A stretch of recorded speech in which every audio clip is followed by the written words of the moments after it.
چون خزان دادابی فیضان زریدنی ایوان چون خزان بیواخوی زریدنی مرد میگن میدو تو موکه میدیو وزبان ها رمومی بشیح و کریدیو وزبان ها رمومی بشیح و کریدیو این خیلی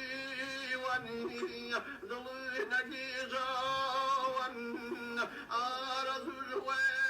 الوطنی فانی بفراو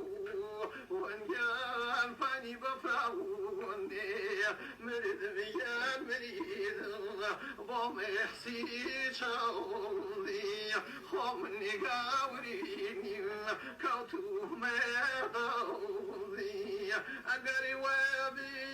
تو بشم بگوی ودا قلبی بنش سری کسه کیمینیو بشی بگوی قلبی بنش مشي بأدري مو في زمانه رنگ زردی پیشم چین مریضا غم و بانی غم یان غم و بانی غم ای خوا ای خوا ویلو دو خوا کجا ما خیک نیسانی هراو آننی ما خیک نیسانی هراو اگر بنیام و خمر دایه ابوای باطو من دخل كذا يا جان دخل كذا يا شبيكم شبيكم من شبيك كريد رني سود أغلى روابريد رني سود ليلة روابريد يسير مجادل يا رسول الجم دلي بياني كاشتي كسكمون إذا درياوي رماه در درياي غمي أمان مني داي بحشاون كذني مريد ليله باهوون تكيبيني شو نصايدي وارا زنجير لقريدا شرقنا باو رنجام شرقنا باو رنجام شبكم شبكم من شبكم رنجي سود أغلى وابيد إن قل خوطي كاري قردونا إلا من بيته وقرارم شو ننجال قرارم شو أي خال وي خال ليلة ودوخال ما وشين بيك بودو اسمع الله ما وشين بيك بودو اسمع الله لسل سرنابو لجل سيرو أو تصبريك لخطرو وجال لخطرو أمان مني من الأنقريك وينمي هرواك بول لا يفوت أخرين مي هرواك بول لا يفوت أخرين مي. خب وقتتان وخير ومجوارم لهركوهن ساقو سلامتون دیبیت امرو بو کسانێکە کە لە حەوزەی سیاست یا لە بازنەی سیاسەتا گەرەکیانە کارکەن وگەرەکیانە ئینسانگەلێک بن کە هەڵسوکەوتە سیاسیان بوێ لە نێوە مێزە پۆکەرە سیاسیە لە ئێران چی ڕوئەدا بۆ خاترەوەی بزانین ئەهەمیەتە ئەم دیبەیتەوا لەکوێ تۆ هەر جەریانە سیاسیە دروستکەی هەر جەریانە حیزبیەک دروستکەی ئێشێ بزانی پێداویستیەکان کە لەسەری هاتکیتە دەرە و چین ئێشێ بزانیت لەگەڵ کێگەلا لەگەڵ کامە جەریانات گەلا هەڵسوکەوتەکەی خاڵە هاوبەشەکانە چین و خاڵە جیاوازیەکانە چین پرسیارە گەورامەسە ئێستا لە ئێران چی ڕوئەدا دەرکە ئێمە لە سیاست چییە ئێمە چۆن سیاست تێگەین ئێمە چۆن لە مبارزە تێئەگەین من پێم خۆش نییە پێبێژم شۆڕش ئەم مەفاهیمە بە تۆرە مطلق فاسد بووگن من پێژم فعلا مبارزە ئاخێز تۆ چۆن ئاخێزەکەی لەگەڵ کێە لە بەرامبەر کێە بزان با من کۆمەڵێک پێشفەرز بگۆڕم پێشفەرز گریمانە ئێمە لە هەر کۆمەڵگایەکە کە لەدایکەوین کۆمەڵێک گریمانە وا لە ناوە مێشکمانە خۆشمان نازانی چۆن هاتگنە سە ناوە مێشکمان مثالێک بدەم بزانن کارە فیلسوف ئەمە نییە بە تۆ بێژێ چی بکە کار فیلسوف ئەمەسە بە تۆ بێژێ چی مەکە کارە یاسایە کە ئازادیە ئینسان دەستەبەر ئەکات ئەوە نییە بە تۆ بێژێت چی بکە بە تۆ ئیژێت چی مەکە کە ئازادیە ئینسانێکی تر پێشێلەکەی کارە یەک جەریانە سیاسیە ئاخێزی کە گەرە کەسی بنەمای یەک شۆڕش دابنێت ئەوە نییە لە تەبشیرکردنا بە تۆ بێژێت چی بکەی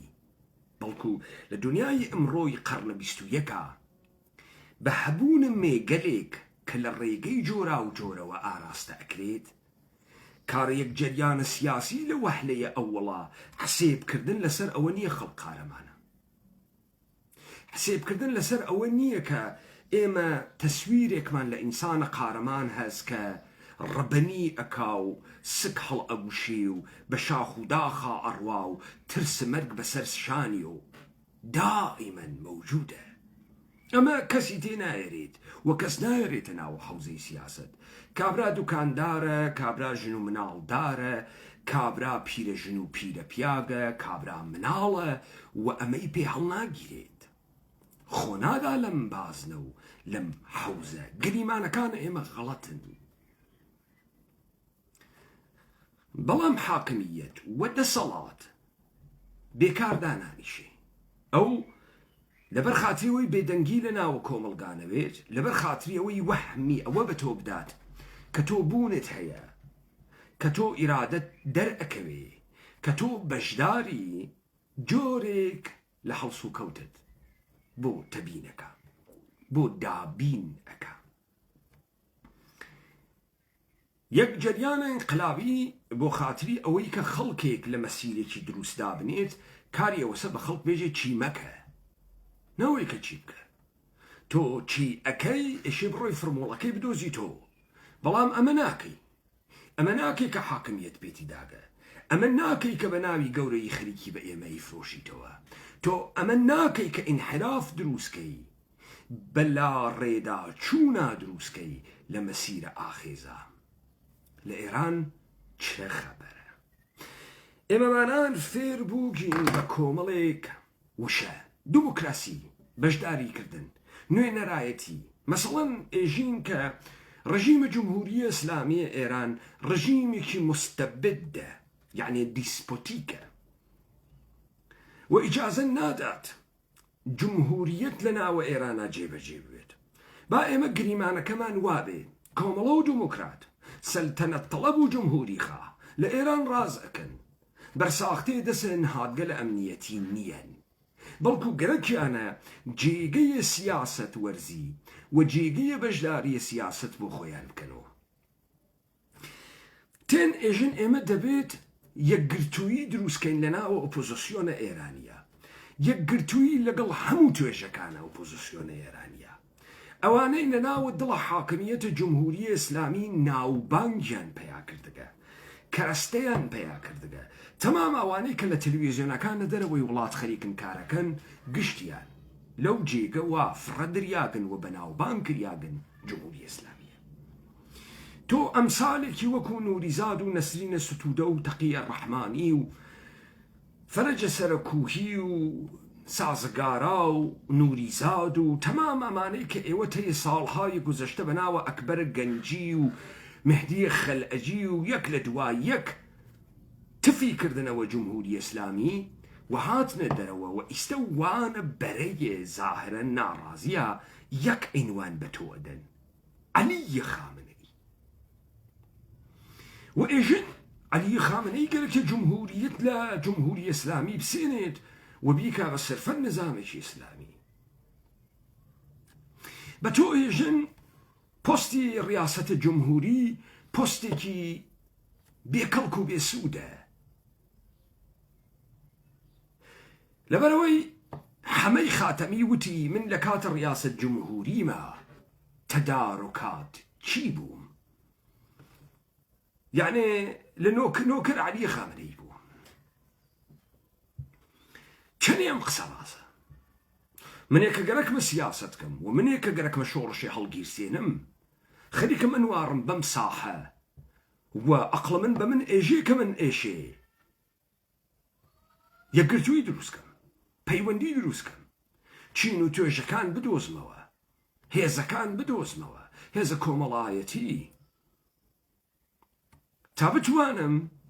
گەماڕۆی دەوڵەتە ئێران بەم و دەوڵەتە ئێران بخەم. ئەگەر پۆستە ڕیاسەت جمهوری پۆستێکی مهم نییە و ڕئیس جمهور لە ئێران حیچێکی پێ ناکرێت، ئەی بۆ ئەمانەی وانە ئێرانە ئەو ساناویان ئیسلاح تەڵەبین بوو، لێم دوا بوون بە ناڕزایان، لێم دوا بوون بە بەرێشی پانوبەرینە مخالفە عەلی خامنەئی، ئەی بۆ خەریکن خۆیان ئەکوژن پۆست ڕیاسەت جمهوری بگرن. دەرکە ئێمە لە پۆستە ڕیاسەت جمهوری چییە؟ بۆ ئیسلاح تەڵەبێک کە ئێژێ من بە مڕ قانون ئەساسیە جمهوری ئیسلامی پایبەندەوەم، بۆ ئیسلاح تەڵەبێک کە ئێژێت یا کەسێک کە بربەرەکانی دەسەڵاتە ڕیاسەت جمهوریەکات ئێژێت من التزامم بە جمهوری ئیسلامی هەست، لە ناوە بازنەی جمهوری ئیسلامیە ئەوێسم. بۆ ناڕازیە لەوەی کە پۆستە ڕیاسەت جمهوری بێنادەن، ئەگەر پۆستە ڕیاسەت جمهوری بە کەڵکە هیچێک نایێت. ئەگەر پۆستە ڕیاسەت جمهوری هیچێک نییە، بۆچی حکوومەتە جمهوری ئیسلامی ئیجازە نادات کەسێک سەرسەپوردە بە سیستەمە جمهوری ئیسلامی نەوێت و پۆستە ڕیاسەت جمهوری لەبەردەست بگرێت؟ مەگەر پۆستە ڕیاسەت جمهوری قەرار بوو چ بکە؟ تەغییرە قانونە ئەساسی بدات؟ نه. قەرار بوو جەهانێکی تر بخولقێنێ؟ نه. ئەی بۆ ئەمانە خۆیان ئەکوژن و ئەی بەنە سەر ئەوەی کە دەسەڵات ئێشێ دەسەڵات گەرەکێسی خۆشبەختی بێنێ بۆ خەڵک، ڕەفاه بێنێت، خۆشگوزەرانی. بەڵام دەسەڵات جمهوری ئیسلامی لەبەرەوەی کۆمەڵێ مدیری فاسدی سەر بە عەلی خامنەئی و سەپاهی پاسدارانی واتیە لە جێبەجێکردنە ئەم ئەمرە عاجزن. یەک، با بزانن ئەوەی ئەبێ بە ڕئیس جمهور لە ئێران 5 تا 10,000 نەفەر ئینسان لەگەڵ خۆی ئەواتە ناوە کابینەیە ئیجراییە ئێران. ڕیاسەتە جمهور کە کابینەیە ئیجراییە چی ئەگرێتە دەسەوە؟ تەمامە سەرچاوگەلە داهاتە ئێران، گومڕوکات، منابع تەبیعی، نەفت، بەنادر، تەوزیع کالا، شەبەکەی بانک، سازمانگەلە ئاو، گاز، بەرق، گشتی ئەگرێتە دەسی. دێ ئەگەر پۆستە ڕیاسەت جمهوری بەکار نایێت، ئەم زاق و زووقە ئێوە چییە؟ ئێوە خەریکن کێ ئەخەڵەتێنن؟ ئینسانێکی سیاسی لە دوور و ئەنوارێت بزانێت واقعەن دەسەڵات لە دەسە عەلی خامنەئی کۆ بوو گەسۆ، یا عەلی خامنەئی خۆی کەرەستەیەکە بەدەستی ئەوانی ترۆ هەرچی ڕاوڕوت و دزی و چەپاوڵ و ئەوانە ئەکەن وەی خەنمە لە عەلی خەمنەی خۆیانەوە نوکڕ خاسە. ئەگەر ئەمانە دەرک و دەریافتە ئێمەن ئێستا ئێمە ئێشێ بزانین وەختی ئێژێت نزارەتە ئەستەسوابی شۆرایە نەگەهبان مەجال نادات کە کاندیدای واقعیە مردم بێتە دەرەوە. کاندیدای واقعیە مردم یعنی چی؟ خۆ یعنی ئەمەی کە ئێمەیە خەڵکە ئێران ئەحیانەن کۆمەڵێک ئامانج و ڕساڵەتمان بووگە و بوو ئەمە وە دەرکەوتگین و لە ناوە ئەمانە کەسگەلێکمان هەڵبژاردگن کە ئەو ئامانج و ڕساڵەتە بۆ ئێمە جێبەجێ بکەن و ئیمڕۆ بەری پێ ئەگیرێن نایەڵەن جێبەجێکن. ئۆکە ئێمە با بگەڕێنەوە سوحە 22 بەهمەنە 57 تا بزانین ئەمانەی کە ئێمە پێێژی نوێنەرایەتی چەنێ نوێنەرایەتیە ئێرادەیە مردمە ئێرانەکەن. ئێرادەیە مردمە ئێران چییە؟ خب بخاترەوەی لەمە تێبگەین لەناوە ئێرانە چەند دیسکۆرسی ئێرانیەت هەست. دیسکۆرسی ئێرانیەت حەفدانەی هەشدانەی دیسکۆرسی ئێرانیەت مەوجودن کە هەر کامێک و بە جۆرەیەک خەریکن ئەوەی کە پێی ئێژن ئێران ئەیهۆنەوە. تۆ لەناوە ئەمانە جۆرگەیە داستانە هەرەنچە خودداش زەبیگانە تەمەنامی کرد ئەوەی خۆی هەیبوو تەمەناوی لە بێگانە ئەکرد شعرێکی حافزە. تۆ لە داریوشە شایگانە ئەیوێنیت، تۆ لە ئەحسانە یارشاترە ئەیوێنیت. ئەمانە نەحلەهایەکن کە ئێژن ئێمە خۆمان بە عینوانە شەرقیەکان زۆر زۆر زۆر بەدەسەڵات بووگین، ئێمە هەرچی شتە خۆمان بووگمانە بەڵام ئێمە مەخموم و متأثرە دنیای غەرب بووگین. لەم نگا تۆ ئەتوانی نگاگە لە تنیشی لێبەی، جەلالە ئالە ئەحمەدی لێبەی، عەلیە شەریعەتی لێبەی کە حەجێک نیە.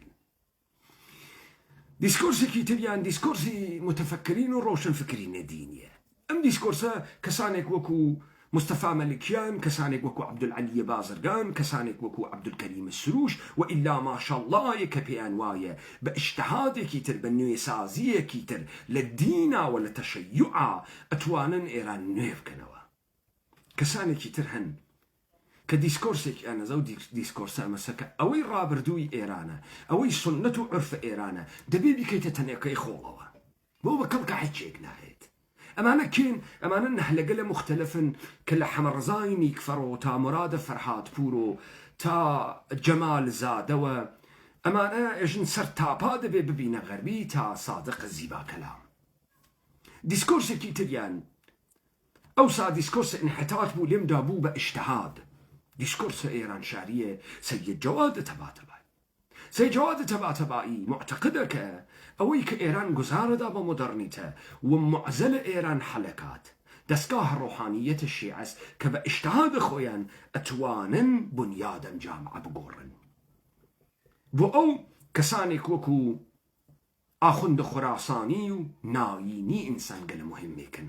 لە مەشروطەی کەزاییە. پس جەواد تەباتەبایی نکتەی مهمێکی ئێژێ ئێران بمثابه مشكل problem not question problem. تۆ دەبێ ئێران وا بخوێنیتەوە ئێران مەسئلە نییە، کێشەی ئێران بێکاری نییە،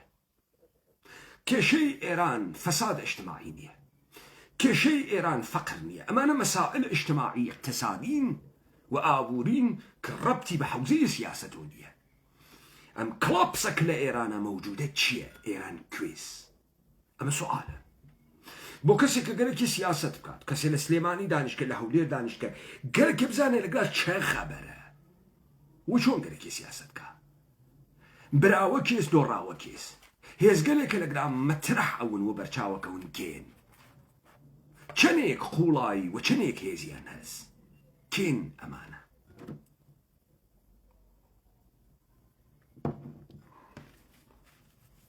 ئەم مقدماتەی کە من ئەیان وروژێنمۆ ابتدا و سەرەتای هەر جەریانە سیاسی و مبارزاتی و ئاخێزیەکە کە گەرەکێ و گروت بکاتەناوە بازیە منتەقە بێتە سەرە پۆکەرە سیاسی و بزانێ ئەگراوە لە ناویە کوێس تەکە کیا ڕوبڕوە. خۆ من کۆمەڵێک پرسیارە مروژاند و ئیستا گەرەکمە و وەڵامیان بدەم وردە وردە بەرچاوە خۆم ڕوون بکەم و بزانم من ئێشە چۆن بازیکەم بزانم من چۆن ئێشە ئەوروودە بە سیاست بکەم من چی تێگەیگەم لە دنیای ئەمڕۆ جەواد تەباتەبایی بۆیەژێ ئێران بە مەسابە مشکڵ پرۆبلەماتیکای ئێران چییە جەواد تەباتەبایی ژێ ئێران چوار سنەتی هەست سنەتە ئێرانە باستان سنەتە هەلێنیە یۆنانی سنەتە ئیسلامی و سنەتە مۆدەرنیتە یعنی تردیشن یعنی ڕەسەنایەتی و ئێژێ هەر کام لەمانە کە پێی پیابنی لە بینی بۆی جامعەی ئێرانە شێوێنێت و دەبێت تەوازونێک لە فیما بینە ئەم چوار سنەتە دابنی خۆ ئێمە بارهای بار بیستگمانە کە ئێژن ئێمەی کورد ئێمەی خاوەرمیانەی ڕۆژهەڵاتی ناوەڕاستی کولتوری دموکراسیمان نییە یعنی چی کولتورە دموکراسیمان نییە کەسێک لە حوزەی سیاست و لە ئەندێشەی سیاسی کارەکات یعنی چی ئێمە کولتورە دموکراسیمان نییە کارم بە منیە کە ئێمە هیچ دەسەڵاتێکمان نییە لەوەی کە جۆرێکی تر بنواڕێنی و بیر بکەینەوە بابێنە سەرەمەی کە بزانین غەرب چییە بابزانین یۆنان و ڕۆم چییە بابزانینم دەستەوە ئاژەگەلە کە ئێمە ئەیگرین و ئێژین ئێمە کولتورە دموکراسیمان نییە یعنی چی با ئەوا دەست پێ بکەم کە تۆ لەگەڵ مەقولەی سیاسی و ئەندیشەی سیاسیە لە یۆنانە دەست پێ ئەەکەی بە دەوڵەت شار لەگرا نوکتەی بسیار مهمە تۆ ناتوانانی ئینکارم نکتەی مهمە بووی چ لە تحقیقاتە تاریخی تا و چ لە تحقیقاتە دینی تا و لە چ تحقیقاتە سیاسی تا شار کۆبوونەوەی مەجموعەیەکی ئینسانی فرە لە محیتێکە کە پێی ئێژن شار و ئەم شارە کۆمەڵێک مەلزوماتی هەست ئیلزامات تێرێ پێداویستیە زەروری تێرێ تا تۆ شارە نەوێ بڕێچتە نییە مثال دین مەقولەیەکی شاریە مەقولەیەکی لادینیە تۆ دین ئیسلامت و هەر دینێکی ترت بۆ شار گەرەکە بۆ تەجەموع گەرەکە با تەسویرە خۆمان لە شارە ئەمڕۆ لابووین بگەینە جێگەی کە 5,000 نەفەری واتیە 3,000 نەفەری واتیە نەجێگەیە کە 100 نەفەری واتیە تۆ مەراسم و مەناسکت بۆ چیە حەی عەلە السەلا حەی عەلە الفەلا بە کێ و کەمەرە کوردەواری و دۆڵ و شاخ و داخە بۆ خەڵکێکی کۆچەری ژێرە سیا چادر بۆ کێژی حەی عەلە السەلا و حەی عەلە الفەلا بۆ کوێ نوێژە جەماعەت دروست ئەەکەی لە کاتێکا کە تەجەموعە جەمعیەت مەوجود نییە تۆ شارەگەرەکە تا مزگەوتی تیا دروستکەی شارەگەرەکە تا شەحنە و داڕوغە و ئەسعەسی بوێت تا حاکم ئیسلامی بوێت تا تطبیق شرع بکرێ بە دادگاه بە سەرباز و تا مەناسکە ئیسلامی ئیجرا بوێت لە مەساجدە لە شێوەیە نوێژە جەماعەت پس شار مهمە تۆ پێناسەی شارکەی مهمە بێژی ئەم شارە چۆن دروست ئەوێت کێ دروستیەکە خەڵک بە شێوەیە خۆڕسک دروستی ئەکا یا کەسانێک تێن شار دروستەکە پس لە ئەهەمیەتە شار تێگەین تۆ بۆ فەلسەفەی سیاسیت هەست سقراتت هەست ئەفلاتونت هەست ئەرەستوت هەست و تەمامە ئەمانە تێن مەقولەیەک تەعقیبەکەن بەناوە عەداڵەت بزانن تۆ بەکوێ ئێژی سیڤیل سۆسایەتی تۆ لەکوێ ئێشێ دانیشید ئەندێشەی سیاسی بینیت و بیر بکەیتۆ بێژی حکوومەت چۆنە مەحکوم چۆنە لە جێگەیەکا کە جەمعیەتێک کەس بەناوە شار گریمانەی یەکەمە تۆ ئەمەسە ئینسانەکان ئازاد وە بەرابەرن چون ئەگەر باوەڕە بەمە نەوێت کە ئینسانەکان ئازاد وە بەرابەرن تۆ پێویستی بە فەلسفەی سیاسی نییە حەدە ئەقەل لە شێوەیە شارگەلێکا کە ڕەوابەتە حاکمی و مەحکومی بەرقەرارە گریمانەیە یەکەم ئینسانەکان ئازاد وە بەرابەر دەرنەتیجە ئێمە ئێشێ مەقولەیەک بەناوە عیداڵەت تەعقیب بکەین تا بزانین چۆن ئازادی دەستە بەرەوێ چۆن مساوات و بەرابەری و عیداڵەت بەرقەرارەوێ چۆن ئینسانێک کە مەحکومە لەگەڵ ئینسانێک کە حاکمە هەستە بە ئازادی ئەکا و پێی وایە کۆمەلگایەکی ئازادی هەست پێی وان نییە ئەم دەسەڵاتە خەریکە بە ئینقیادی ئەکێشێوە بە عوبودیەتی ئەکێشێ just چییە؟ what is just؟ عدالت چییە؟ یەکەم پرسیارە سۆقرات عدالت چییە؟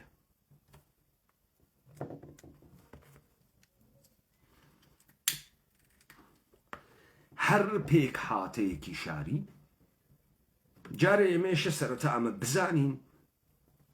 کە تۆ وەختێژی شارێ خۆڕسکوێت ئشە گزارش بدەیت چۆن ئەم شارە خۆڕسکە دروست بووبە لە ناو سەرزەمینێکا عیدەیە ئینسان لە لادەیە ژیانیان کردە یا قات و قڕی لێیانی داگە یا دز و جەردە لێیانی داگە بەو نەتیجەگە یەگن کۆچکەن 4-5 لە لادێ بە یەک و لە جێگەیەکی تر کۆبوونەوە مەجموعەیەکی گەورەتر دروستکەن لەبەرەوەی ئەمنیەتیان بوێ لەبەرەوەی ئەمنیەتی خۆراکیان بوێ ئەمنیەتی لەشیان بوێ ئەمنیەتیان بوێ لە بەرامبەر کیۆس و ئاشوبا دێ ئەگەر ئەمە واوێتە اتفاقێکە کەوێ ئەمەسەر یەک پرسیار ئێمە لە چه زەمینێکا شاردانی ئێمە لە جێگەیەکا شاردانین کە ئاوی فراوانی بوێت تا بتوانێ ئاو با بە 2000 نەفەر بە 1000 نەفەر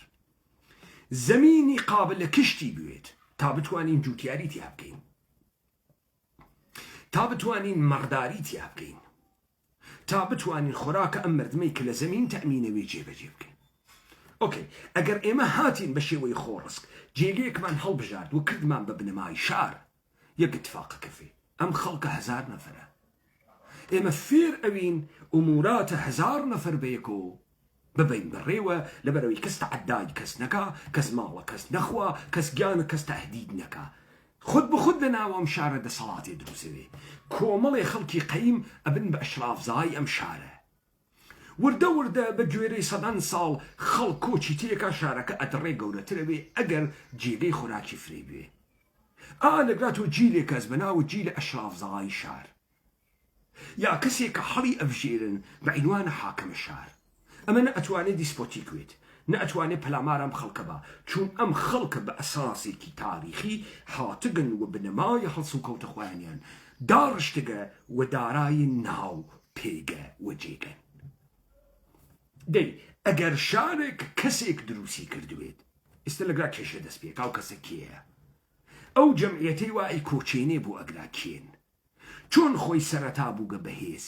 هێزە خۆی لەکوێ هاوردگە لە کامە جەمعیەت و لە کامە ئەمباشت و لە کامە پوڵ هاوردگە پس ئەمانە بۆ کەسانێکەوانە حوزەی سیاسەتا مهمە ئۆکەی هەر پێک هاتەیە شاری 6 حکوومەت بەخۆی و ئەوێنێت بە گوێرەیە سیاسەتە لە یۆنان تا ڕۆم تا عەسر ڕۆشنگەریە تا بەر لە ئیمان هاوردنە بە مەسیحیەت ئەوروپا بە ئەمە بەڕەسیکەین ئەوەڵین پێکاتێ حکوومەتە شاری حکوومەتە مۆنارش یا تاکە کەسە پادشا مۆنارش دووەمین پێکاتە ئەمەسە حکوومەتە ئاریستۆکراسیە حکوومەتی بەگەکان و ئەشرافزاکانە سێومین پێکاتە دموکراسیە حکوومەتە خەڵکی بە شێوەیە مستەقیم لە دەوڵەت شارەکانی یۆنانە بەڵام ئەم سێ تووشە ئینحیتات ئەون فەساد ڕوویان تێکە فەورەن حکوومەتە یەک نەفەر تەبدیل ئەوێ بە دیسپۆتیزم ئەبێ بە ئیستبداد مۆنارش ئەبێ بە ئیستبداد ئاریستۆکراسی ئەبێ بە ئۆلیگارشی دموکراسی ئەبێ بە ئانارشی ئەوەی لە ئوروپا پێئێژن تەمرینە دموکراسی ئەمەسە تۆ حکوومەتێدا ئەنی مۆنارشە ئەبێ بە ئیستبداد دیسپۆتیزم خەڵق قیام ئەکا ئەیگۆڕێت تەبەقەی ئەشراف حکوومەت ئەکا ئەوێت تۆ ئاریستۆکراسی پاش ماوەیەک تووشی فەساد ئەوێ ئەبێ بە ئۆلیگارشی یعنی ئەکەونە ڕاو ڕووسکردن و هیممەتنیانە بۆ شێواندنە شیرازەی کۆمەلگا و تەقیددانە بە ئینسانەکان و لە بینبردنە ئازادی و عەداڵەت و ئەمیش تووشە فەساد ئەوێ ئەوێتە ئۆلیگارشی لدواي هر قيامي ناقرين وسر حكومتك جاران استا قيام اكن لبرام بر طبقية اوليغارشا ابي بديمقراطي لم ديمقراطية تا جيل اول موجودة امكاني هز بردوام به خلق اكويتا هرچي برچيگري بلايو مهم نيه خالوتي كولالو بخوص جيل الدوام ابي باناشي فساد انجري ام سيكل لاوروبا تكرارويتو وتكرارويتو حد اقل يونانا تكرارويتو لكوي تكامل بياكا لكوي بويا كم جار استقرار بياكا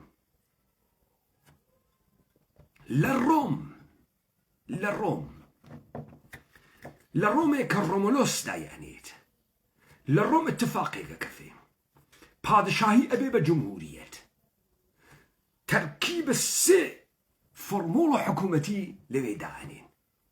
تركيب چي تركيب مناش طبقية أشراف ونوين رايتي خم ديمقراطي للروم بويا كم جار لبرهيكي تاريخيا متفاقا كفي نهاد قالوا سازمان قريب ودرو سكن جمعية قوريب ودرو سكن جمعية متكسرة متزادي ودرو سكن ولا قرابو أولين بار للروما وقت يكسر بادشاه أورن نهادكي تردانين بناو نهاد كنسولي دو نفر لشيوي شاه كهمان شاهن بلام ناوين قورياقا إداريكم القاقن هاوكات اللي قلما السنة مجلس السنة مجلس أشراف زاس هاوكات اللي قلما خلق لدرجيتك السنة موفق أويت شتي بدس بيني بناو تريبون نوين رايتي كواتا حكومة تركيبي دروزوي روما است حكومة الولايات المتحدة أمريكا كنوين رايتي روم أكا جونا تركيبي أمسيانسة هالي بجرم كونغرس أمريكا نوين رايتي وتريبون خلقه كل الرئيقية تحزب جمهوري خاهان وديمقراطة كانوا نوين رايتي حلو بجير مجلس السنايا أمريكا يو بيجين مجلس بيران مجلس أشراف زاكان أمريكاس لبر أوي هر قانوني ككونغرس داينيا كمنافع أمان لبينوا ويتويكن ولا بيني بون سي هيكل الرئيس الجمهور فرماندي كل قوى كسي كإعلام الشر وإعلام صلحك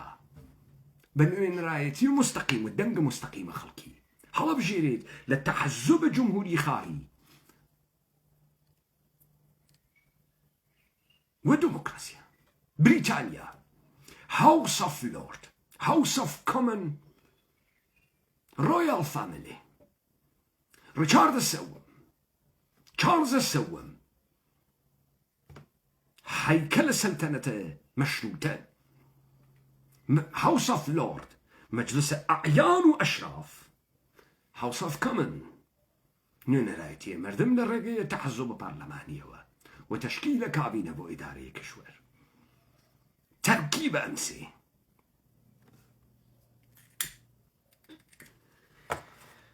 أهميتهم داستانة والكوي وقت تو بنياد حكومة داعني لأوروبا تمدن كردان فرقكاها على قاستو بيوي تمدن كردان فرقكا لأوروبا تو نهادي كتهز كتجميع أولية كردقا وتواني يسي حكومة بسر مردمي كافكات للروندي كاك أروات برو لمونارش أبي بالديسبوتيزم لديسبوتيزم أبي بس أرستقراطي لأرستقراطي أبي بأوليغارشي لأوليغارشي أبي بديمقراطي لديمقراطي أبي بأنارشي والتركيبة ما ندرسك جمهورية لدايكري جمهورية الروم بقوانين الرومي أم سير تحولك أكريت ورد لأوروبا ولا الروماثير أو حكام تكم محكومة شون هالسوكوتك شون أو دا صلاة خوي بباريزيت شون أمان دا صلاة حفظ كان وبردوامي كان وبمينو كو مليق نصايح الملوك تتدرو يعني سياسة نامة تتدرو شون تك خلق يا هالسوكوتكي خلق كيس أواني وتهديد دا صلاة تو أكن كين شر شون بالانس دا صلاة رابقري يا ساتشيه قانون چییە؟ پس هەر کەسێ بنیاد مجموعەیە ئینسانی دائنێت زمانی موفق بە تشکیل حکوومەت ئەوێ کە یاسای خاص کە متەزەمنە ئازادیە ئینسانەکانە دروست کات. ئەوەی کە بە ئێمەژێمە کولتور و دموکراسیمان نییە. چۆن کولتور و دموکراسیمان نییە؟ دلیلی هەست. بزن مثالێ بەمە خزمەتتان، مثالێ بەمە خزمەتتان متوجه بووین. تۆ لە ڕۆما ئەگەیتە سەردەمێک کە دەستگاهە قەزات نییە، یاسات نییە، دەستگاهی دادت نییە. خەڵکێک کە لە تۆ معتەرزە لە سەناتۆرێک و ئەشرافزایە معتەرزە، ئەشرافزایە تەجاوزی بە ژنەکەی کردگە، چۆن ئیحقاقە حقوق خۆی بکە؟ مەگەر بڕوا پەنا بووە بۆ بێکانە، مەگەر بڕوا بە کارە نایاسایی خنجەرێ بگرێ بە دەستی ئۆبا لە کابرابی کوژێ خۆی عیداڵەت بەرقەرارکە. بۆ خاتری ئەوەی ئەم کارە نەوێت ئەوان مەجبورەون نەهادە بەناو داد دروستکەن. نەهادە داد چۆنە؟ دوو سەرخەیرە. خەیرە ئەووەڵ کەسانێک کە مەحکومن فکرەکەن ڕێگەیەکیان هەست بۆ حەلە و ئیحقاقە حقوق خۆیان یا بەدەساوردنە حقوق خۆیان. ڕێگەی دووەم حاکمیەت. حاکمیەت ئەم دەفعە بە نمایشێک لە دەوڵەت بێ ئێشە بێدەم و چاو ئەتوانێت بەر بەوەی پێئێژن شایعە ئفترا تۆمەت بگرێ. تۆ ئەگەر بەرامبەر بە حکوومەت ناڕازیت شکاتت هەست ئەڕۆیتە دادگا و شکاتەکەی. تۆ لە دادگا پێویستیت بە شەواهد هەست، بەڵام لە تۆمەتدان پێویستیت پێی نییە. لە خۆت و ئێژیت مەسعود بارزانی دز و خوێڕ و حیزە. مەسعود بارزانی ئەتوانێت تۆ بڵاتە دادگا چون تۆ ناتوانی ئیسباتی کەی مەسعود بارزانی دز و خوێڕ و حیزە. مەسعود بارزانی ئەتوانێت تۆ ئیعدام کە و هیچ کەسیش بناوە خەڵک بەرامبەر بەم ئیعدامە ناوێسێت. خەڵک بەرامبەر بە چی ئەوێسێ و قسە ئەکۆرێنێتۆ؟ کوشتنە کاوە گەرمیانی، کوشتنە سەردەشت عوسمان. یعنی تۆ نەتبرگەسە پرۆسەیە قانونی ئەگەر پارتی دموکراتی کوردستانی عێراق سەردەشت عوسمانی بگرتایە و بیبردایەتە دادگا و بە عنوانە تۆمەتدەر تەشویش ئەزهان عمومی محکومی کردایە بە 20 ساڵ زیندان، یەک نەفەرە شوێنە سەردەشت عوسمان نەیەکەفت.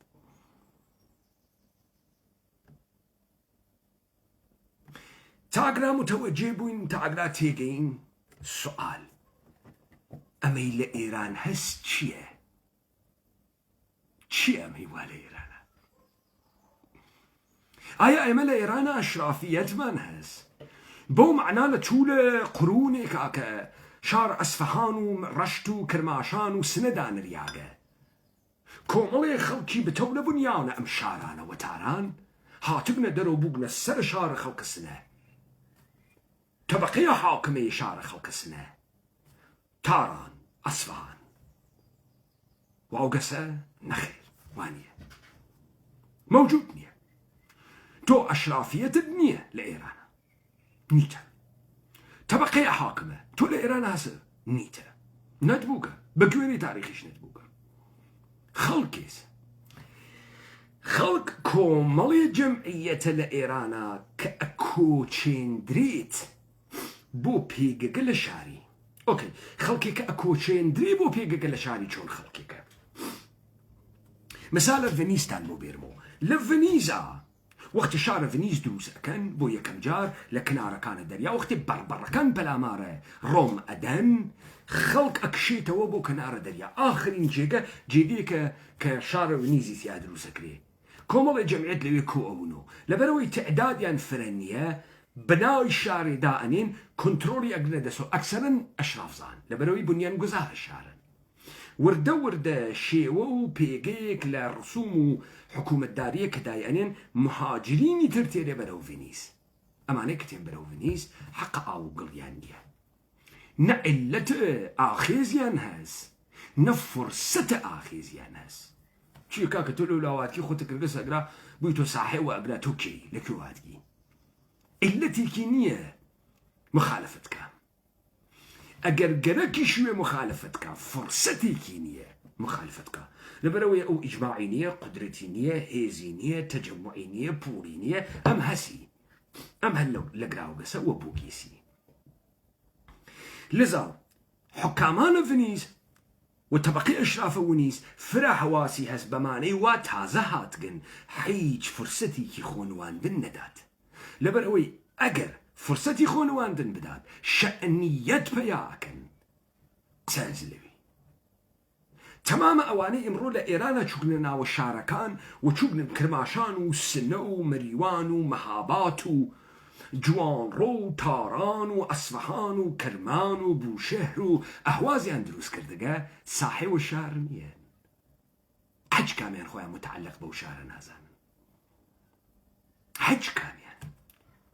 من كرماشانيم نمن نخانوادي من نقوم وخيش من بيواني كرماشان خاك أوه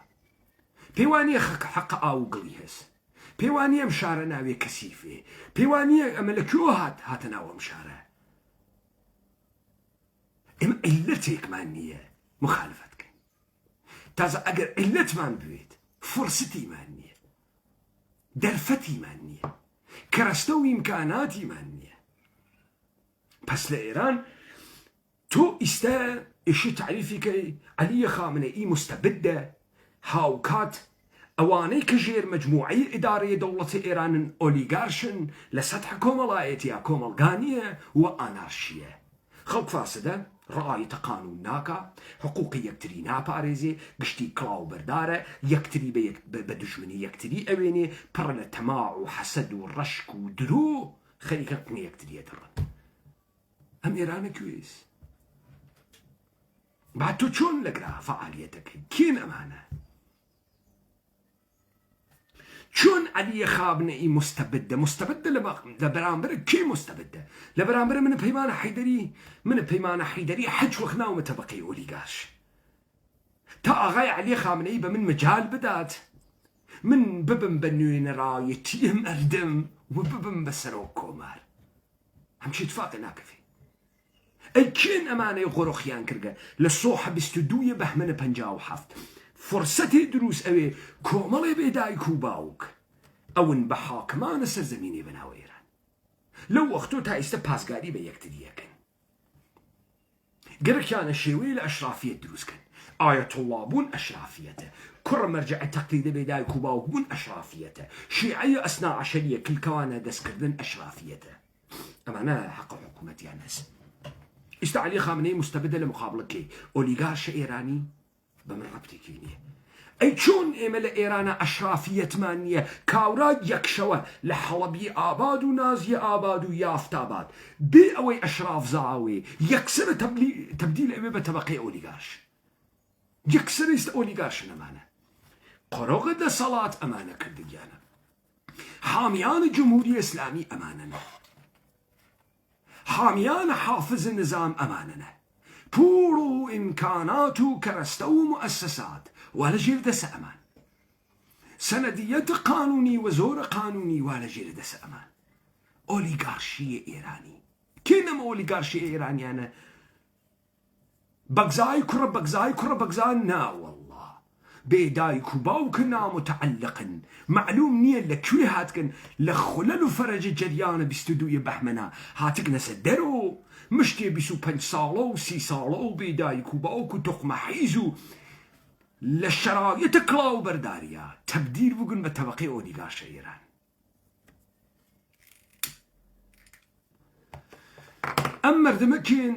أمر دمت تودية متراكمة متعينة بروايته فاقد گزارش الأخوان كنا معنا كوشن رياغا كان بشارة تاران 1300 تاران 200,000 نفر جمعيتي سي 57 مليون استتاران 12 مليون تا 7 مليون جمعيتي سي لشهور ورا كنا معنا تاران يبون يعني چي حج معناه كينية چه پەیوەندی كان بيكتري هس حج كس شاردارية منطقي حفت ومنطقي هشت وشاردارية منطقي يانزا وشاردارية كل تارانو أمانا كين معلوم نية كاورا خلق مراغز ديكي أطرافي مراغز تادوية كرچراني كردقا استبقى بشاردار تاران هاي زاكري متولد 1359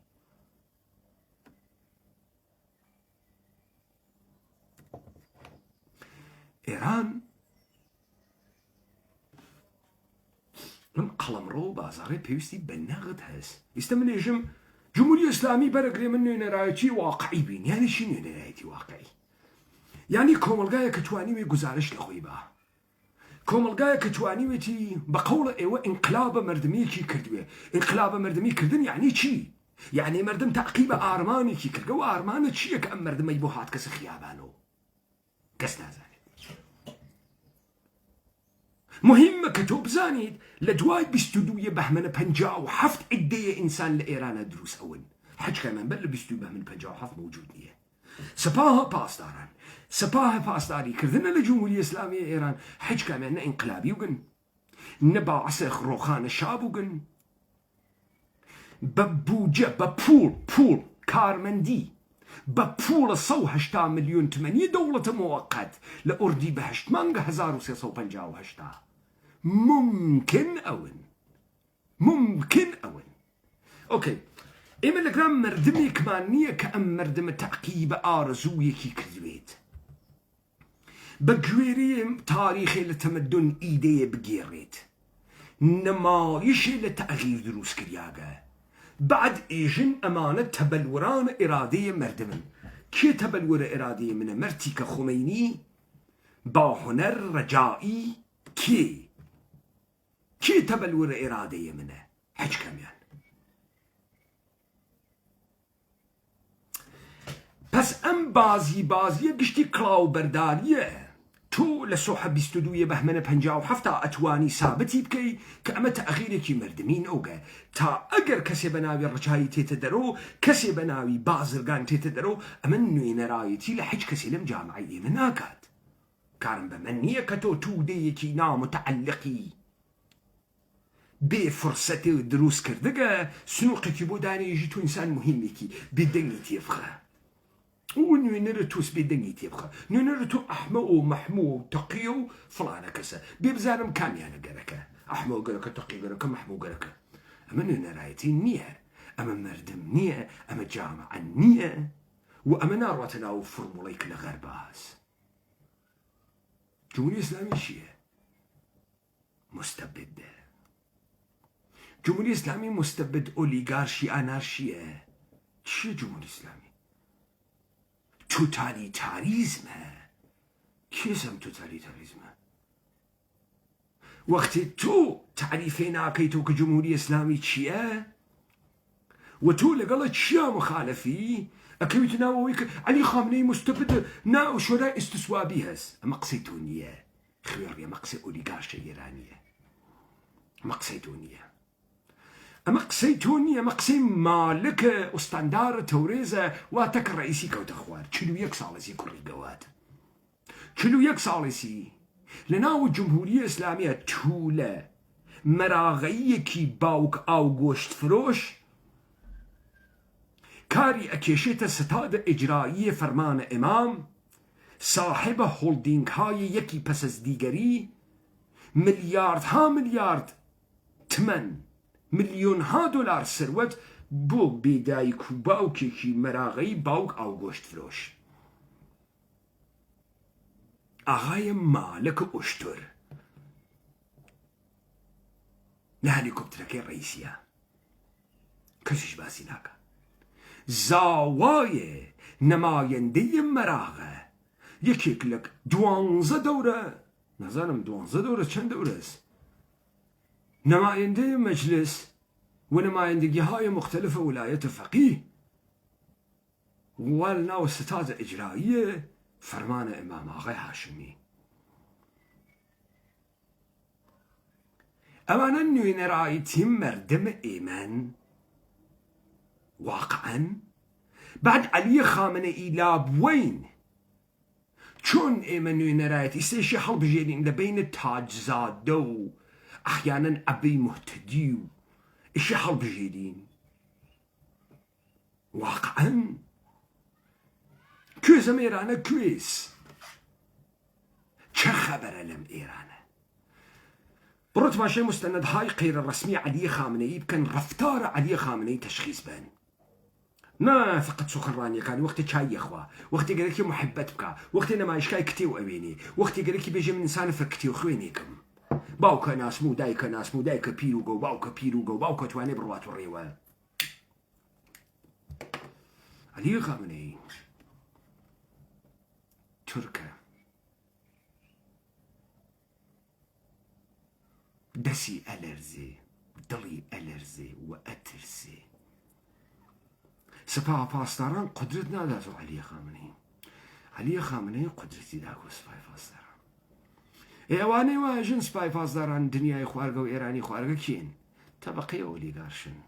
گەرەکیان علی خامنەی لە سپای پاسداران بترسی علی خامنەی هەواسی بێت تەوەهم لێ با کە ئێران وا لە کۆنتڕۆڵیە نیە کۆنتڕۆڵیە کابرا لە پاستۆر و دانیشکە چواردانە دەڵقەکە تەنسپەردازەواتە لای خۆی یەجی من ئاگام لە جامعەی ئێرانە واقعا تو خور دستیم بولا کنواشن چه خوره نیست شبكة قلو كانون قل مختلف الراو روت كردن لسر زمينة إيما كومل إيه بيداي كوباو كنا متعلق معلومية كي كوركين لكويات كن تبدن سر منابع أمسر زمينة وأوان تبديل بتبقية أوليغارشون استا مشكلة دولة إيران چيه؟ مشكلة دولة إيران أمسا كأم خان نعمتك أمريكا بو يعني بانوك قصو مشتي بداي كوبا وكم ملازا أو تخم يهودي أمانة شو بنسسر أم ده صلاة دانشتغن وأما أربابي هاس إشي يكبار بو هميشة أو صورة والا أوروبا بو لإيران دروسيكا يعني يكبار بو هميشة تبقية أوليغارشة أبدي دروسكن إتركا سنتواني بيقور يكبار بو هميشة آحاد ميقل إيران وشناسيان لدستاقه وميجوي خويان نازانن وبتشوك بقنو لحلبياباد ودولتاباد وكيان شهر بتشوك بقنو وخليك الدلالين لجامعة إيرانا نانية بيخونو بيها وچيزه هيچو پوچن هتايا هشتادو 99%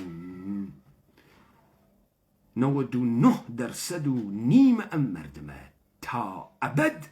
أبيت بمشتي غيب كرياغ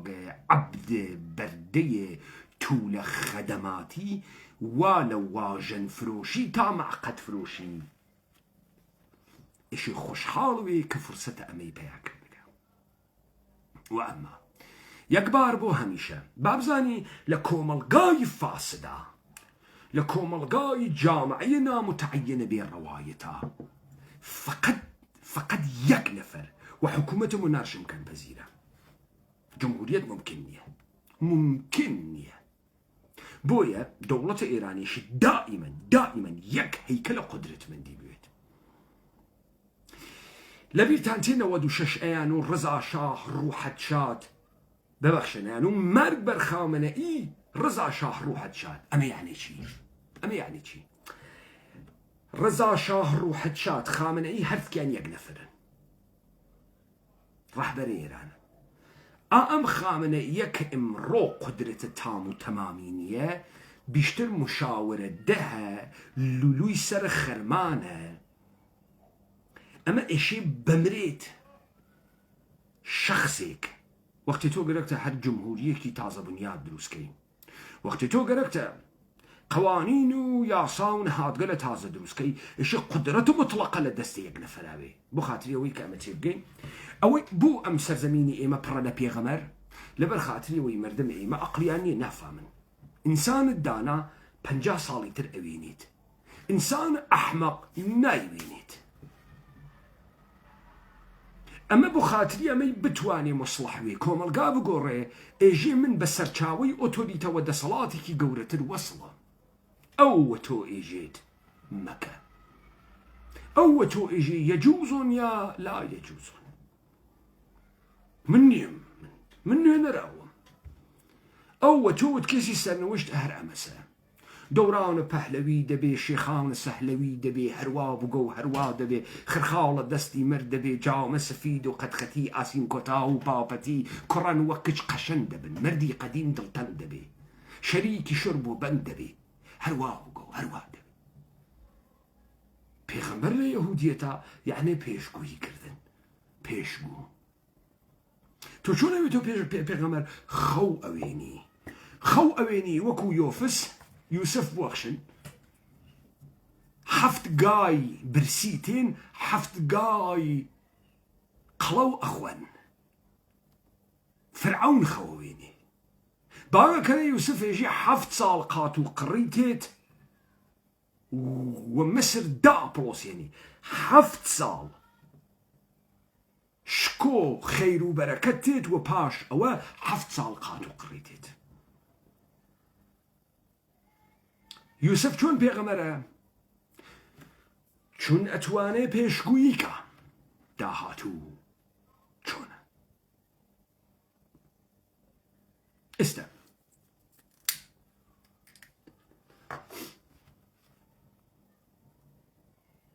لە دەوڵەتە ئێرانیە دەوڵەتە ئێرانی ئیشی یەکبار بۆ هەمیشە مەسئلەی حاکمیەتە خۆی وەکو ئوروپا پێ بکە یەک طبقەی حاکمە صاحب سەرزەمینە ئێران دروستکە مشتی خوێڕیە حاڕیاک بەناو و مردم مەسرف کۆنە تەسەورێکی لە زیندگی نییە وەزانتە دوکانێکی هەسو پرای دێوا لە ژێری پێ ئەو هەڵوە خات و ژنێکی هەسو ئەمە زیندگیە ئەمە زیندەگویە تۆ ئاخریشی ئەگەی تۆشی لە خۆت بپرسی ئەوە چنەوە زیندگیە کە عەلی خامنەی حەزی پێکە لەوێ دانیشتکە تاجزادە حەزی پێکە ڕەوحانی حەزی پێکە بربەرەکانی بۆ کا کوڕخۆی بۆ ئەکوژێ محسن ڕەزایی ئەوە چه زیندگیەکە حەزی پێکاوە کوڕخۆی پێ ئەکوژێت بۆ ئەکوژێت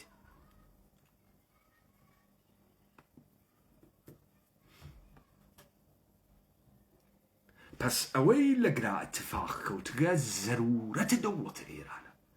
دەوڵەتە ئێران مەجبورە تەئخیرات لە خۆیان دروستکە مەجبورە طبقەی ئۆلیگارشە هەتایی دروستکە شخصیەتە ڕەحبەرە دائیمی لە ئێرانە دروستکە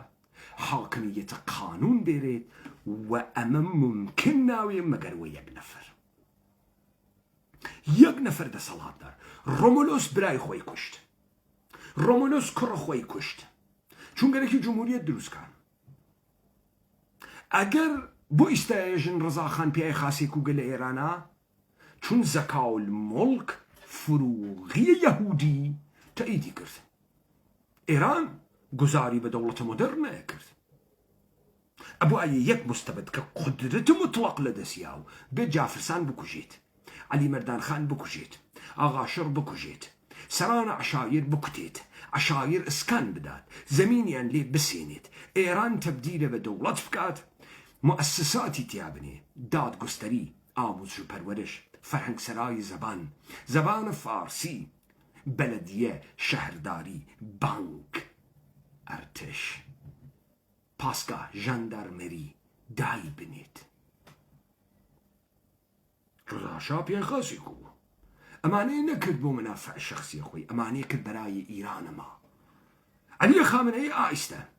دەستی بۆ هەڵماڵێتەوە لە وەزعیەتە ئستثنائیا کە ئاغای ڕئیسی مردگە یەکێ دابنێ شروع بکا بە تەخلیەیە تەمامە ئەوانەی لە مقابڵە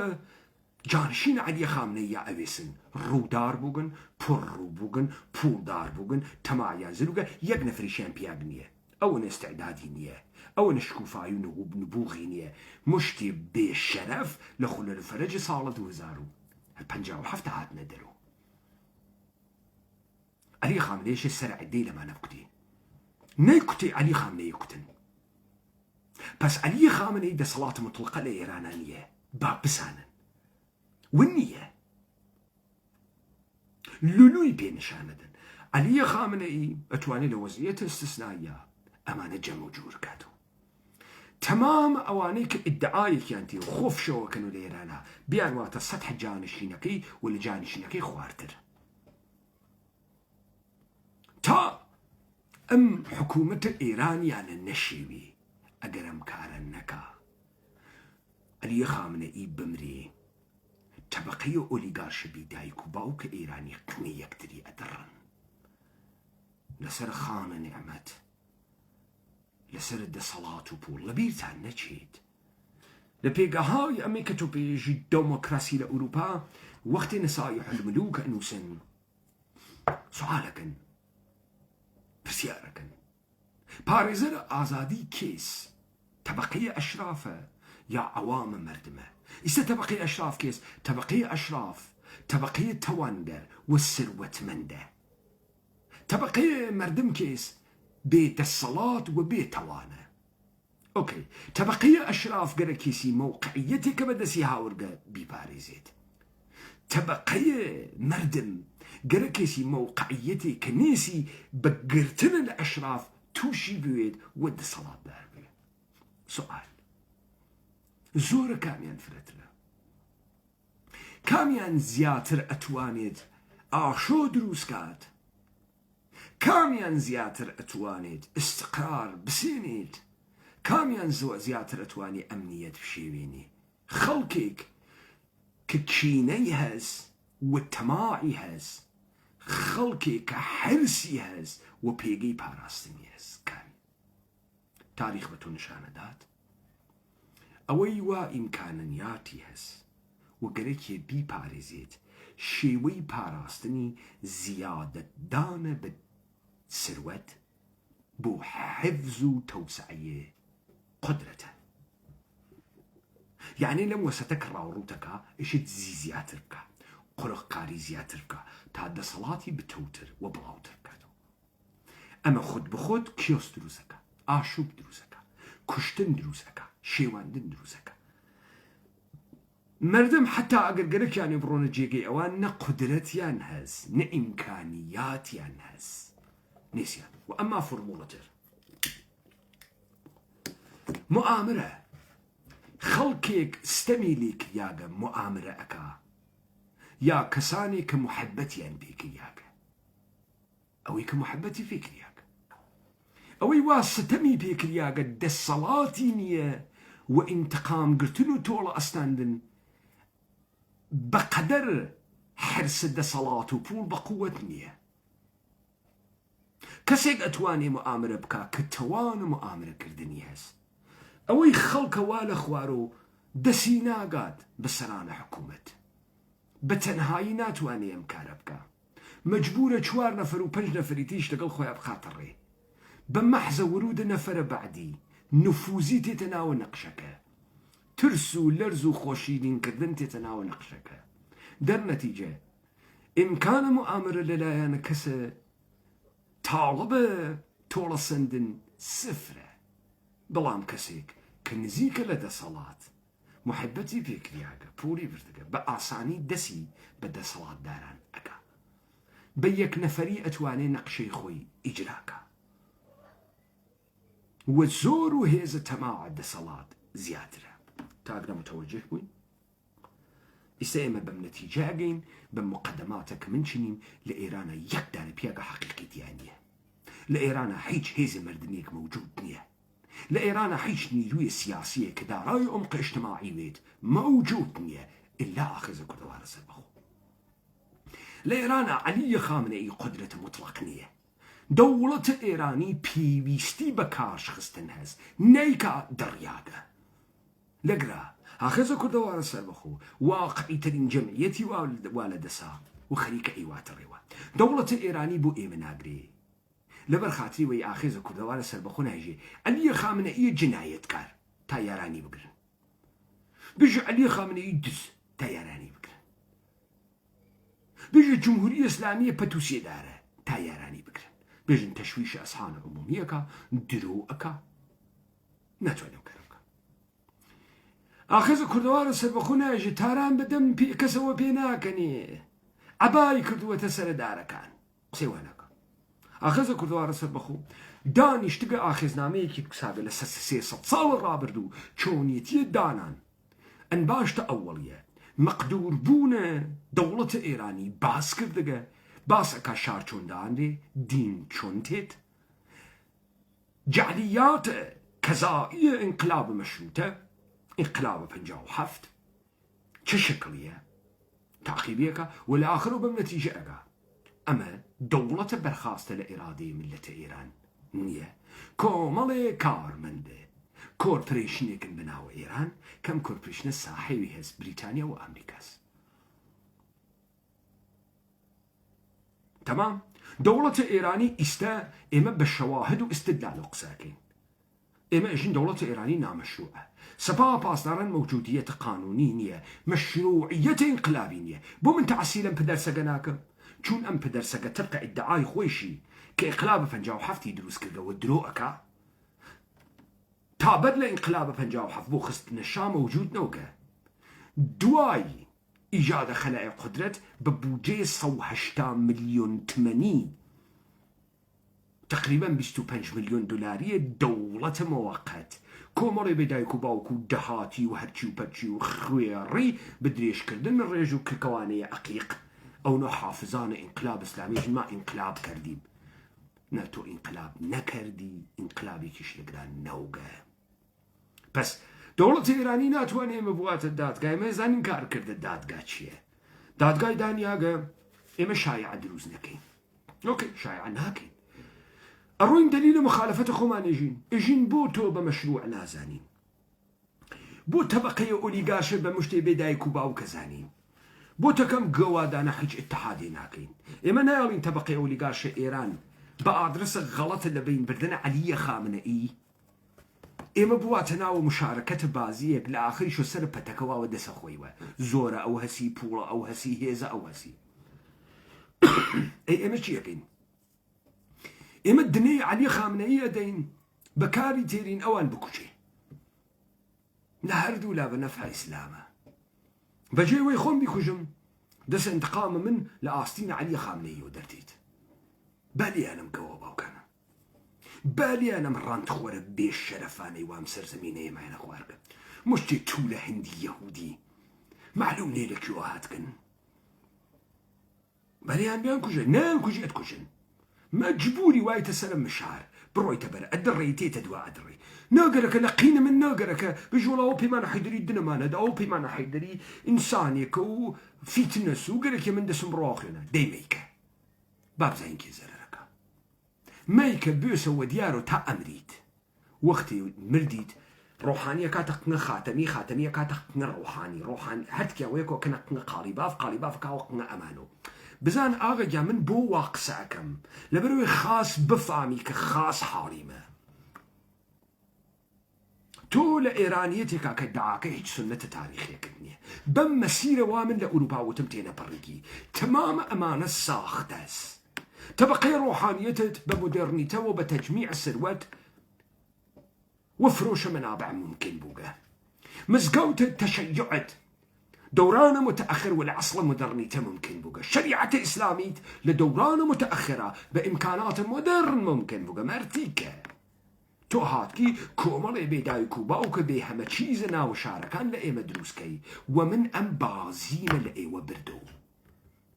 بردمو تشخيصم دا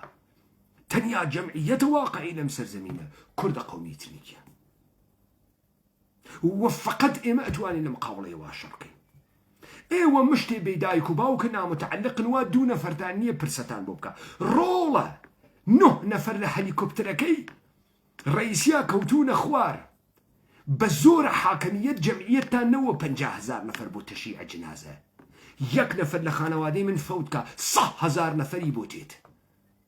لتاوغوزي و كلاشي و ايناخي و زردوي و ساتياري و باوي و نوسولي و شوشمي و جوانروي و روانسري خلق قمارو أدا لسر قبران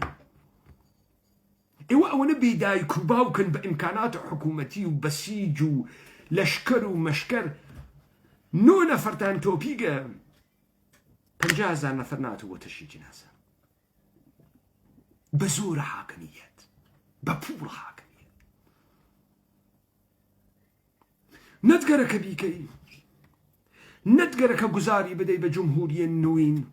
ندقرك أوليغارشاي كون بتوبيني أو توبين لأن نادي ليو أدن وأتشي تبرو بچو برو شاوتي كورش بخاب ما بيداري ايوه بخفن ايما وخورين تارانيش نادم وكستان من حاشية نشيني كي بيخد لمسر زمين من حاكم ومكو حاكم قساكم حريت بو أما السرزمين منه وتنا متعلقي كيت وإمكانات خارجية دابلوسي نرى يهودي مسيحي ممكن تكرقه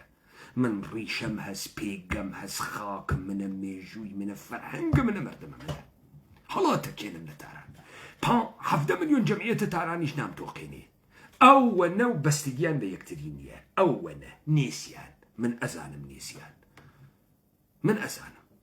نە فرسەتیان هەست نە عیلەتیان هەست نە چواریان بە یەک و ئەلکێن و ئەم فشە ئیرانە ماچ و ئیران مەبادێ تەنێ من مەباد ئەمە گشتی توڕەهاتە قسەی یەک مشت هاڕیاگە حیزە وا فێر بووگە چۆن خۆی بخونجنێ نان بخوا دوو فشاری بوو بیریت لەو لای دەریای ئەمان و دەرەچیت ئەمانەی کە من وتم واقعیەتە سیاسەتە و واقعیە ئەرزە واقع دینە من احتیاجم بە ئێوە نییە شەڕم بوو بکەن خۆم ئەیکەم من ناخەڵەتێم ناتوانن بم خەڵەتێنن من ئەزانم گەیگنە حەوزەی زەرورەت وەختی گەرەکیان و بەدەستە سەدام حسێن فشاریان بۆ هاتوو هاتن حەڵەبجەیان کردە وەجه المسالحە و قرم و قاڵیان کرد و سەدام حسێن خەتەرناکە و ئەلحوسێن گەی گەسە تاران و براڕۆ ئیتر ڕێگەی کەربەلا قودس لە کەربەلا ناچێت و خوا هەڵی ناگرێ بێن بابی گۆڕین ئیشتە ئارمانەکان ئینقلابە کەزاییە بێ ئارمانیان و نە ئینقلابیان ئیشی بگۆڕن گرفتار بوو هەرچی پەکەکە و دۆمەڵە و دموکراتیان هاورد و چیقەچیقیان کرد و محوەرە مقاومەت تەواو بوو و ئەمما حکوومەتە ئەقلیمە کوردستان تاران وا لە دەسە ئێمە باشترەتە کە ئێمە هەوکاری بکەن تا گیانتان بپارێزین نەمانگەرەکە لە بینتان بووین نەمانگەرەکە خوێنە کەس بێتە پامان وەلێ من پێتان هێژم من تاران هەڵەتەکێنم و بعد تێمە سۆراغە ئێوەها با بزانن بەجێی ئەمەی هێز بن بە کوردان بەر بە هێزی نەگرن خراوتان پێیەکەم بە 3 ملیۆن جەمعیەتەوە وا یەک نەفەری لەگەڵتانان نییە تۆ مقاومەتە 5 دقیقە ناتوانێ بکەین مەکیاوەلی ئێژێت شەڕ فەقەت پوڵ نایکا شەڕ ئەرتشە قودرەتمەندە بە ئیمانێکا بە فەرمەندەهای گەورە چەند وڵاتمان بوو سروەتیان بوو لە بین چوون حاڵیت بوو تۆ نیروی ئەمنیەتیت 5 قەران نایێری لە خۆ فاستترە تۆ تەکە ژنەراڵێکا تەرەف بووکی خوا منی دروست کردگە زاڵم بکوتم وای کوتم خوا منی دروست کردگە کوردە نابود بوو بگەڕێنمە جێگەی خۆی و ئەیگەڕێنمە جێگەی خۆی بۆی ئەم تەحلیلانە من یەکەم هیچ کەسی نایزانێ و نایکا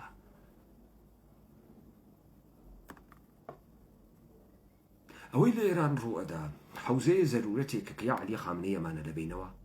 یا عەلی خامنەیی ئەمرێ و ئەمانە کەونە گیانی یەکتری لە هەر لایەک و بچێت بە نەفعە ئێمەس من ڕۆژە ئەوەڵ وتم هەر کەسێ لەم سەرزەمینە گەرەکێت تەحەوڵات بکات ئێشی بێت و موافقەت ئاخیزە کوردەوارە سەربەخۆ بگرێ وەگەرنە ئیمکان پەزیر نییە بووین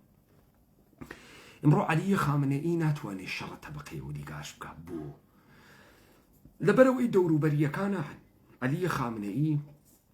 ئەساتیدت دانشگاه وەقەوەقکەرەکانە ئۆلیگارشیە ئێرانی گشتیان یەک مشت بێ ئستعدادە دەڵە فاسدە بێدایک و باوک بوزینەن ئەو شەڕە فەقەت بە منەکرێ ئەقڵ فەقەت وا بەلایێمەوە عەزیز زۆڵی کردن و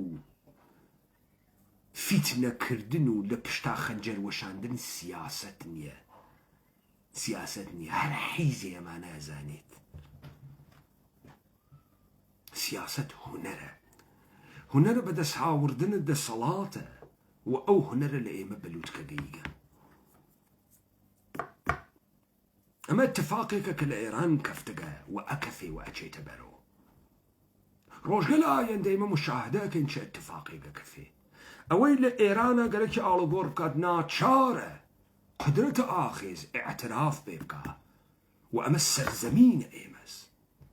خاکە ئێمەس و ئێمە ئینسانگە لە واقعین لا ئێوە خۆش